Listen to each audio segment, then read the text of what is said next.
কিছু কিছু মানুষ আছে যারা অন্যের ভালো থাকা বা সাফল্য সহজে মেনে নিতে পারে না, আর তারা নানা জায়গা থেকে মানুষের ব্যক্তিগত কথা বা ভালো মন্দ শুনে সেগুলোকে বাড়িয়ে চাড়িয়ে অন্যের কাছে পৌঁছে দেয় এবং নিজেদের লোকেদের কাছে ভুল বোঝাবুঝি তৈরি করে।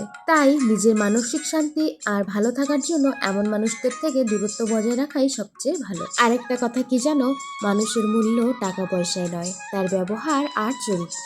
একজন সাধারণ বা গরিব মানুষ প্রতিবেশী হলে অনেক সময় শান্তিতে ও ভালোভাবে থাকা যায়, কিন্তু কি জানো, যার মন মানসিকতা খারাপ, যার ব্যবহার খারাপ বা যার মধ্যে মানসিকতা নেই, তাদের সঙ্গে বসবাস করা সত্যিই খুব কঠিন। কারণ ভালো পরিবেশ তৈরি হয় মানুষের সুন্দর আচরণ আর ভালো চরিত্র দিয়ে, শুধু অর্থ দিয়ে নয়। আমার কথাগুলো শুনে হয়তো কারো কারো মনে হতে পারে যে আমি বেশি জ্ঞান দিচ্ছি, তবে আমি শুধু নিজের অনুভূতি আর বাস্তব অভিজ্ঞতা থেকেই কথাগুলো বলেছি। এখন আপনারাই ছোট একটা কমেন্ট করে জানাবেন আমি যা বলেছি সেগুলো কি আপনাদের কাছে ঠিক মনে হয়েছে। আর হ্যাঁ, আর একটা কথা আগে থেকেই ক্লিয়ার করে রাখি যে আমি যে কথাগুলো বললাম সেগুলো কিন্তু কাউকে ডেডিকেট করে বলিনি, শুধু একটু বাস্তবতার কথাই বলেছি। তাই প্লিজ কারো যদি নিজের গল্পের সাথে মিলে যায় তাহলে আমি দায়ী না।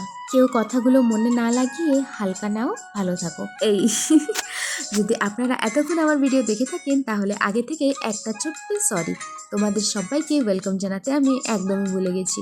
তো মন থেকে তোমাদের সবাইকে আমার এই নতুন ভিডিওতে জানাই অনেক অনেক স্বাগত। ভিডিওটি ছিল বৃহস্পতিবারের, তাই সকাল সকাল স্নান দান করে ঠাকুর ঘর পরিষ্কার করে আমি আর আমার মেয়ে মিলে পুজোতে বসে গেলাম। তো এই বৃহস্পতিবারের পুজোটি আমি কিভাবে দিলাম সেই ছোট্ট একটি ঝলক তোমাদের সাথে আজ শেয়ার করেছি। তো আজকের এই ছোট্ট ভিডিওটি আপনাদের কাছে কেমন লেগেছে একটি কমেন্ট করে অবশ্যই জানাবেন।